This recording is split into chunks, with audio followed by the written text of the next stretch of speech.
जय गजानन जयच संस्कृतम. रसास्वाद अन्योक्तींचा या निरूपण मालिकेच्या या पुढच्या भागामध्ये आपणा सर्व संस्कृत प्रेमींचं मनःपूर्वक स्वागत. किती मजेदार रचना आहे लक्षात घ्या. भारतीय संस्कृतीने आपल्याला अनेक प्रकारच्या जीवन मूल्यांचा उपदेश केलेला आहे. या जीवन मूल्यांमध्ये एक अत्यंत महत्त्वाचं मूल्य म्हणजे परोपकार. भारतीय संस्कृतीचे जाणकार आपल्याला सांगतात, आपले शास्त्रवेत्ते आपल्याला सांगतात की या जगातली प्रत्येक गोष्ट खरं तर परोपकारासाठीच निर्माण झालेली आहे. किती मजेदार रचना आहे. किती वेगवेगळ्या पद्धतीने आपल्याला परोपकाराचं महत्त्व सांगितलेलं आहे. म्हणजे आपल्यापैकी अनेकांना मुखोद्गत असलेलं किंवा निदान ऐकून माहिती असलेलं सुंदर सुभाषित आहे. परोपकाराय फलन्ति वृक्षः, परोपकाराय वहन्ति नद्यः, परोपकाराय दुहन्ति गावः, परोपकारार्थ मिदं शरीरम. किती मजेदार रचना आहे त्या श्लोकाची. म्हणजे प्रत्येक वेळा तशी रचना करताना त्या रचनाकारांच्या मनात ते असेलच असंही सांगता येत नाही, पण आपण त्यातून ते अर्थ घेऊ शकतो. नदीचं वर्णन केलं, मागे पुढे आहे वर्णनात थोडं. नदीचं वर्णन केलं. नदी ही वेगळ्या अर्थाने आपल्याला ज्याच्यामध्ये सजीवता नाही अशा अर्थाने वापरलं. निर्जीवांचं प्रतीक म्हणून, ज्याला आपण अचेतन म्हणतो. म्हणजे नदी प्रवाहित जरी असली तरी जल या अर्थाने किंवा तत्व या अर्थाने निर्जीव म्हणतोय मी. तर नदीच्या निर्जीवत्वाचा विचार केला, ती निर्जीव असणारी नदी सुद्धा परोपकारासाठीच वाहते. त्यानंतर सजीवांचे 3 प्रकार आपण पाहतो नेहमी वारंवार. एक सजीव ते जे हलूही शकत नाहीत आणि बोलूही शकत नाहीत, वृक्ष, त्यांचंही वर्णन केलं. परोपकारार्थ फलन्ति वृक्षः, वृक्ष फक्त परोपकारासाठीच फुलतात. त्या झाडाच्या फळांचा त्या झाडाला काहीच उपयोग नसतो किंवा झाडं स्वतःचेच फळं खातात असं होऊ शकत नाही. हा भाव त्यातून त्यांना सांगायचा आहे. फळं कशासाठी आहेत? इतरांच्या उपयोगासाठी, परोपकारासाठी. झाडाचे फळं परोपकारासाठी आहेत. नदीचं वाहनं परोपकारासाठी आहे. दुसरा प्रकार प्राण्यांचा पाहिला, जे हलू शकतात पण बोलू शकत नाही. सगळे प्राणी जे पशुपक्षी जे आहेत त्यांचं वर्णन, त्यातली सगळ्यात श्रेष्ठ पशूंची रचना म्हणून गायीचं वर्णन केलं. परोपकारार्थ दुहंती गावाः, गायी ज्या आहेत त्या परोपकारासाठी दूध देतात. तुम्हाला आम्हाला पुष्ट करण्यासाठी तिचं दूध पान्हातीला फुटलेलं आहे हा हिशोब त्यातून सांगितला. हे सगळे परोपकार करतायत. इतरांना आपल्या याच्यातलं काढून देत आहेत आपल्या जवळच्या परिपक्व अवस्थेमध्ये. कारण नदी वाहते तेव्हाच जेव्हा ती पूर्ण झालेली आहे, भरलेली आहे. झाडांचं फळ येणं ही परिणत अवस्था आहे. गाईला दूध येणं हे तिच्या मातृत्वाच्या दृष्टीने परिणत अवस्था आहे. आणि या सगळ्या परिणत अवस्था ज्या आहेत ना त्या इतरांच्या उपकारासाठी आहेत. गाय स्वतःचं दूध नाही पिणार या अर्थाने तो भाव समजून घ्या. हे सगळे परोपकारासाठी आहेत. मग शेवटी सुभाषितकार आपल्याला सांगतात परोपकारार्थम इदम शरीरम. हे शरीर जे आहे ते शरीर सुद्धा परोपकारासाठी असलं पाहिजे. कारण आपण तिसऱ्या प्रकारचे जीव आहोत जे हलूही शकतो आणि बोलूही शकतो. तीनही प्रकारच्या जीवांचं वर्णन आपल्याला त्यातून समजून घ्यायचं आहे. आणि निर्जीवांचं हे सगळं परोपकारासाठीच आहे. किती मजेदार रचना ही लक्षात घ्या. परोपकाराचं महत्त्व वेगवेगळ्या पद्धतीने तुमच्या माझ्याकडे शेकडो सुभाषित आहेत परोपकारावर. केवळ परोपकारावरील सुभाषिते असा एक संपूर्ण वेगळा ग्रंथ होऊ शकेल इतकं वर्णन परोपकाराचं आपल्याकडे शास्त्रकारांनी केलं. परोपकाराचं वर्णन करताना आणखी निश्चितपणे आपण कधी ना कधीतरी ऐकलं असेल असं एक मजेदार सुभाषित, अष्टादश पुराणेषु व्यासस्य वचनद्वयम्. सगळे 18 पुराण वाचा, त्याच्यात नाना प्रकारच्या गोष्टी सांगितल्या आहेत. सुभाषितकार म्हणतात काही गोष्टी लक्षात ठेवायची गरज नाही, 2च गोष्टी लक्षात ठेवा. सगळ्या पुराणांमध्ये मिळून 18च्या 18 पुराणांमध्ये मिळून भगवान वेदव्यासांनी 2च गोष्टी सांगितल्या. कोणत्या? परोपकारः पुण्याय पापाय परपीडनम. काय मजेदार रचना आहे लक्षात घ्या. की आपल्याला वर्णन करताना सांगताना म्हणतात की परोपकार म्हणजेच पुण्य आणि इतरांना परपीडा म्हणजे इतरांना त्रास देणे, इतरांना दुःख होईल असं वागणे यालाच पाप म्हणतात. किती सोप्या शब्दात व्याख्या दिल्या. इतरांना उपयोगी पडणे हे पुण्य, इतरांना त्रास देणे हेच पाप. वेगळं पाप समजायची गरज नाही, वेगळं पुण्य समजायची गरज नाही. आणि मग वेगळा हिशोब आपल्याकडे सांगितला का? कारण पाप पुण्य शब्द जेव्हा आपण वापरतो तेव्हा स्वाभाविक आणखीन एक जोडी आपल्या डोळ्यासमोर येते, स्वर्ग नरक. अशा प्रकारे जेव्हा परोपकार कराल तेव्हा पुण्य प्राप्त होतं, आणि पुण्य प्राप्त झाल्यावर काय होतं? स्वर्ग प्राप्त होतो. मेल्यावर होतो की नाही हा महत्वाचा विषय नाहीये. स्वर्ग शब्दाचा अर्थच आहे आनंद.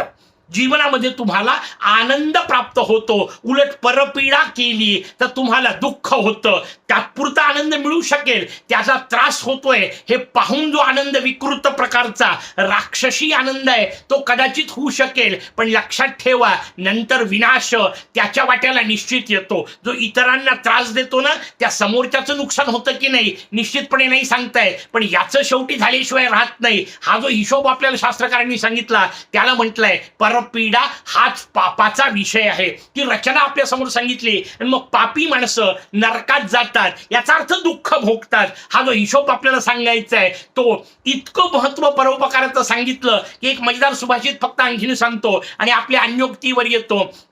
रचना परोपकाराची सांगताना म्हणतात परोपकृती कैवल्ये. परोपकार करणे एक बाजू आहे, कैवल्य याचा अर्थ आपली स्वतःची आनंदित अवस्था, त्याचं वर्णन केलं. भगवान कैवल्य अवस्थेत आहेत, निर्गुण निराकार अवस्थेत आहेत, अशा अर्थाने वर्णन ते समजून घ्यायचंय. मग भगवंतानी स्वतःच कोणी तोलयित्वा जनार्दना, भगवान श्री विष्णूंनी एका बाजूला कैवल्याचा म्हणजे स्वतःच्या निर्गुण निराकार अवस्थेचा विचार केला आणि दुसऱ्या बाजूला परोपकाराचा विचार केला.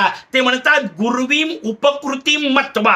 उपकृती म्हणजे कोणावर तरी उपकार करणे, परोपकार करणे हे गुरुवी म्हणजे श्रेष्ठ आहे असं मत्वा, असं समजून घेऊन असं जाणलं त्यांनी. जेव्हा स्वतःच्या निर्गुणत्वाचा आणि परोपकाराचा तुलनेचा विषय आला तेव्हा भगवंतालाही वाटलं नाही, इतरांवर उपकार करणे हे आपल्या निर्गुण निराकारत्वापेक्षा श्रेष्ठ आहे. आणि म्हणून त्यांनी काय केलं? अवतार जनार्दना हा दशाग्रहित अवतार, हा दशाग्रहित जनार्दनांनी 10 अवतार धारण केले.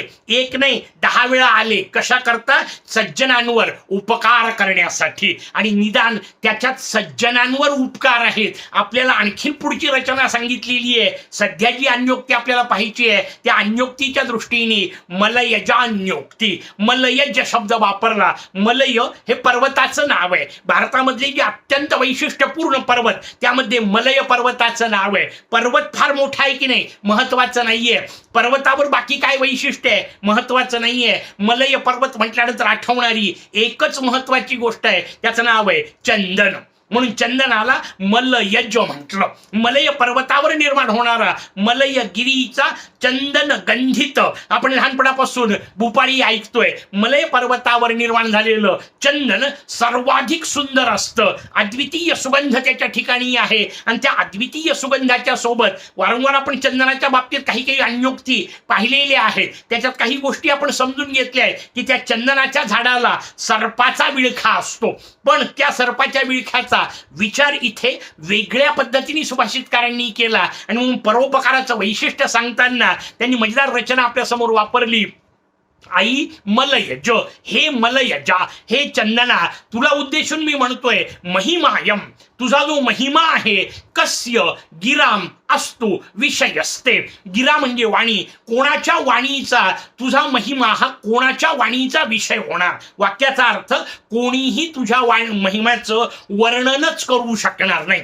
जेव्हा वर्णन करू शकत नाही अशी रचना आपल्याकडे येते ना तेव्हा आपल्याकडे काही मजेदार रचना पुराणकारांनी वापरल्या. आणि त्या पुराणकार सांगतात ज्याला वर्णन करण्यासाठी भगवान ब्रह्मदेव, भगवान शंकर, भगवान स्कंद, भगवान शेष पुरे पडत नाहीत असा. तुम्हाला ही रचना का सांगितली त्याचं उत्तर प्रत्येकाच्या मुखाचं वर्णन करा. त्या संख्येचा हिशोब समजून घ्या. भगवान ब्रह्मदेव 4 मुख आहेत, भगवान शंकर पंचतुंड वर्णन त्यांचं केलं, भगवान षडानन 6 मुख आहेत, कमी पडले म्हणून वर्णन शेषाचं केलं 1000 फणा. आणि त्या 1000 फण्यामध्ये प्रत्येकी 2 जिभा म्हणजे 2000 जिभा. 2 नसतात, समोर फाकलेली असते, पण त्याच्या भरोशावर सापाला आपण द्विजिह्व म्हणतो. हा शब्द आपण पूर्वी पाहिलेला आहे. 2 जिभा असलेला तसा तो दोन जिभेचा सर्प 1000 फण्या त्या शेषाच्या आणि त्या 1000 फण्यामध्ये असणाऱ्या 2000 जिभा त्यांनी वर्णन करणं शक्य नाही. म्हणजे चतुर्मुख असणाऱ्या ब्रह्मदेवांना 4 तोंड्यांनी जे सांगता येणार नाही, पंचमुख असणाऱ्या शंकरांना जे 5 तोंड्यांनी सांगता येणार नाही, सहस्रमुख असणाऱ्या शेषाला जे सांगता येणार नाही, ते मी एकतोंड्यांनी काय सांगायचं, असा भाव त्याच्यामध्ये असतो. म्हणून तशी रचना आपल्याला अनेकदा स्तोत्रांमध्ये पाहायला मिळते. ती रचना इथे अपेक्षित आहे, कारण सर्पाचाच विषय आहे. म्हणून शेषाचा हिशोब मला आठवला. ते म्हणतायत की असा तो जो तुझा महिमा आहे तो कोणीही वर्णन करू शकत नाही. अद्वितीय अशा प्रकारची दिव्य गुणवत्ता तुझ्या ठिकाणी आहे. आणि वारंवार आपण पाहिलं, जितकं जितकं घासाल, जितकं जितकं कापाल, तितका तितका सुगंध अधिक. ही जी रचना आहे, म्हणजे त्याला जेवढा त्रास दिला जाईल तेवढा उलट तो आनंदच समोरच्याला देतो. म्हणून किती अद्वितीय गोष्टी आपल्याकडे सांगितल्या. धूप सांगितला, देवतांना अत्यंत प्रिय. त्याचा नुसता सुगंधाचा विषय नाही, जाळला तरी इतरांना आनंद देणारा. काय म्हणजे अर्थ आहे त्याच्यामध्ये. त्याला स्वतःला त्रास होणार आहे, शरीर नष्ट होऊन जाणार आहे, पण तरी इतरांना आनंद देतच तो निघून जाणार. ही जी रचना आहे ना, ती आदर्श आहे. म्हणून भगवंताच्या समोर त्याचं वर्णन केलं. अनेक गोष्टींमधल्या एक महत्वाचा मुद्दा या अर्थाने इथे ती रचना करताय की हेच चंदना, तुझ्या दिव्य महिम्याचं वर्णन कोण करू शकणार आहे. कस्य गिराम असतो विषय असते. कोणाच्या गिरा म्हणजे वाणीचा तो विषय होऊ शकणार आहे. याचा अर्थ कोण ते वर्णन करू शकणार आहे का, कारण वैशिष्ट्य पहा तुझं काय आहे. दुसऱ्या ओळीमध्ये ते वैशिष्ट्य सांगताना म्हणतात, उद्भिरतो यद गरलम फणीना. हा फणी म्हणजे सर्प, ज्याला फणा असतो अशा अर्थाने ते फणी काय करतायत, गरल ओकतायत. अत्यंत भीषण अशा प्रकारचं विषवमन करता आहेत. असे ते जे सर्प, त्यांना सुद्धा पुष्णाती परिमलोद्गारही. किती अजब रचना आहे, लक्षात घ्या. जे विष फेकत आहेत त्यांना सुद्धा तू सुगंधच फेकतो. उद्गार शब्द वापरला, उद्भिरत शब्द सर्पांकरता वापरला आणि उद्गार शब्द चंदनाकरता वापरला. चंदनातून कशाचे उद्गार येणार आहेत, सुगंधाचेच. बाहेर काय पडणार आहे या अर्थाने उद्गार शब्द येतो, चंदनातून सुगंधच मिळणार आहे. कोणाला, जो त्रास देतो त्याला सुद्धा. किती मजेदार रचना आहे.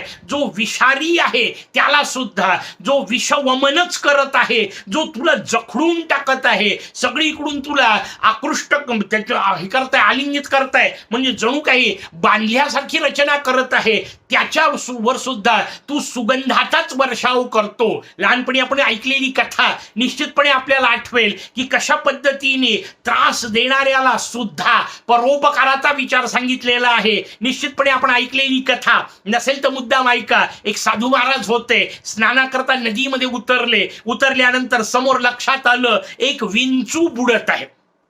पाण्यामध्ये पडलाय चुकून कुठून तरी, बुडत आहे. यांनी काहीच नाही जवळ त्याला वाचवायची इच्छा तर झाली, परोपकाराची भावना जागृत झाली. वाचवायचं कसं, त्यांनी हातच घातला, नाहीच आहे जवळ काही दुसरं. स्नान करता करता हातावर त्याला घेतला, वर आणला. जोपर्यंत बुडत होता ना तोपर्यंत तडफडत होता. वर आला की जरा थोडीशी हवा व्यवस्थित लागली, व्यवस्थित आपण वाचलोय असं लक्षात गेलं, आणि जसं लक्षात आलं तसा मूळ स्वभाव बाहेर आला. त्यांनी त्या साधूच्या हातांना दंश केला. स्वाभाविक प्रचंड वेदना झाली.